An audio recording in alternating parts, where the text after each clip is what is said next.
Habakkuk, chapter 1. The burden which Habakkuk the prophet did see.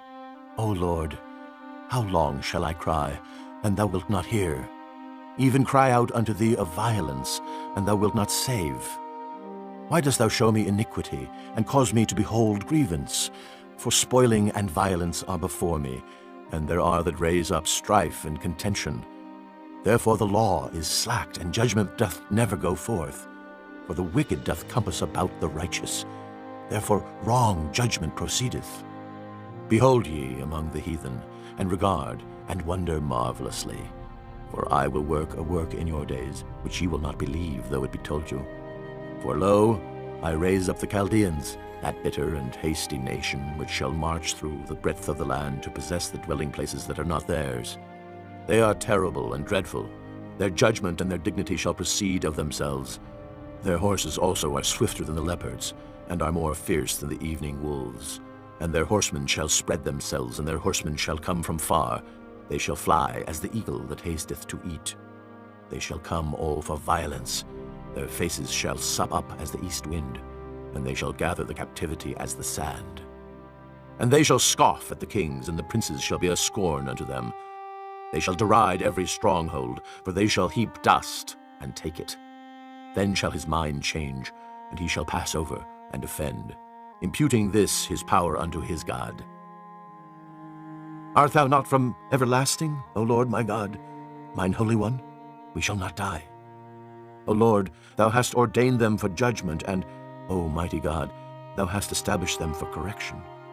Thou art of purer eyes than to behold evil, and canst not look on iniquity. Wherefore lookest thou upon them that deal treacherously, and holdest thy tongue, when the wicked devoureth the man that is more righteous than he?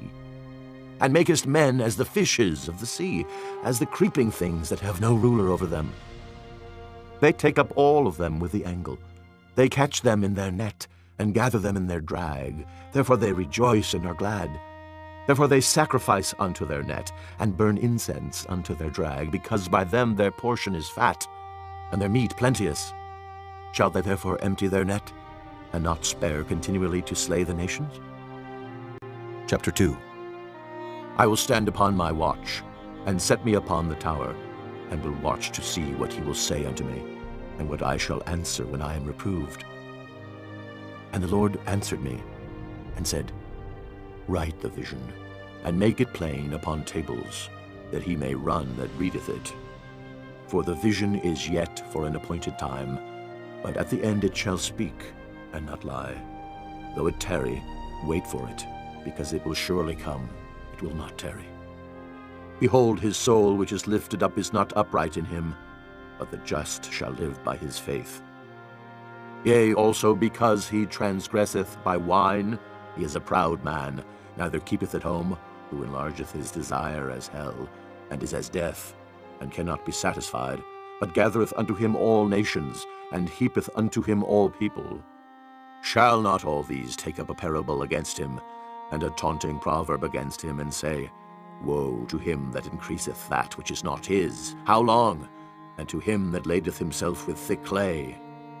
Shall they not rise up suddenly that shall bite thee, and awake that shall vex thee, and thou shalt be for booties unto them? Because thou hast spoiled many nations, all the remnant of the people shall spoil thee, because of men's blood, and for the violence of the land, of the city, and of all that dwell therein. Woe to him that coveteth an evil covetousness to his house, that he may set his nest on high, that he may be delivered from the power of evil. Thou hast consulted shame to thy house by cutting off many people, and hast sinned against thy soul. For the stone shall cry out of the wall, and the beam out of the timber shall answer it. Woe to him that buildeth a town with blood, and establisheth a city by iniquity. Behold, is it not of the Lord of hosts? The people shall labor in the very fire, and the people shall weary themselves for very vanity.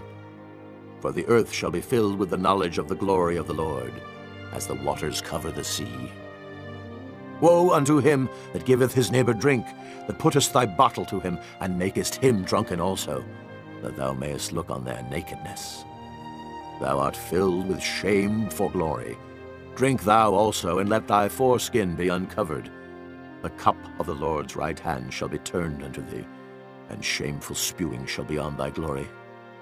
For the violence of Lebanon shall cover thee, and the spoil of beasts, which made them afraid, because of men's blood, and for the violence of the land, of the city, and of all that dwell therein. What profiteth the graven image that the maker thereof hath graven it?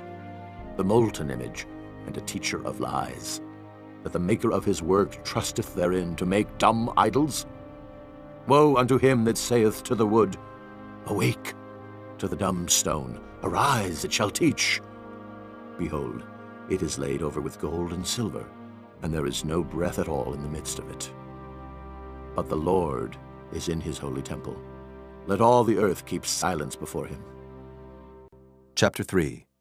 A prayer of Habakkuk, the prophet, upon Shigionoth.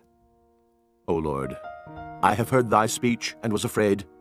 O Lord, revive thy work in the midst of the years. In the midst of the years make known. In wrath remember mercy. God came from Teman, and the Holy One from Mount Paran, Selah. His glory covered the heavens, and the earth was full of his praise. And his brightness was as the light. He had horns coming out of his hand, and there was the hiding of his power. Before him went the pestilence, and burning coals went forth at his feet. He stood and measured the earth. He beheld and drove asunder the nations, and the everlasting mountains were scattered. The perpetual hills did bow. His ways are everlasting. I saw the tents of Cushan in affliction, and the curtains of the land of Midian did tremble. Was the Lord displeased against the rivers? Was thine anger against the rivers? Was thy wrath against the sea, that thou didst ride upon thine horses and thy chariots of salvation? Thy bow was made quite naked, according to the oaths of the tribes, even thy word. Selah. Thou didst cleave the earth with rivers. The mountains saw thee, and they trembled. The overflowing of the water passed by. The deep uttered his voice, and lifted up his hands on high. The sun and moon stood still in their habitation. At the light of thine arrows they went, and at the shining of thy glittering spear. Thou didst march through the land in indignation. Thou didst thresh the heathen in anger. Thou wentest forth for the salvation of thy people, even for salvation with thine anointed. Thou woundedst the head out of the house of the wicked by discovering the foundation unto the neck. Selah. Thou didst strike through with his staves the head of his villages. They came out as a whirlwind to scatter me. Their rejoicing was as to devour the poor secretly. Thou didst walk through the sea with thine horses, through the heap of great waters. And I heard my belly trembled. My lips quivered at the voice. Rottenness entered into my bones, and I trembled in myself that I might rest in the day of trouble. When he cometh up unto the people, he will invade them with his troops. Although the fig tree shall not blossom, neither shall fruit be in the vines, the labor of the olive shall fail, and the field shall yield no meat.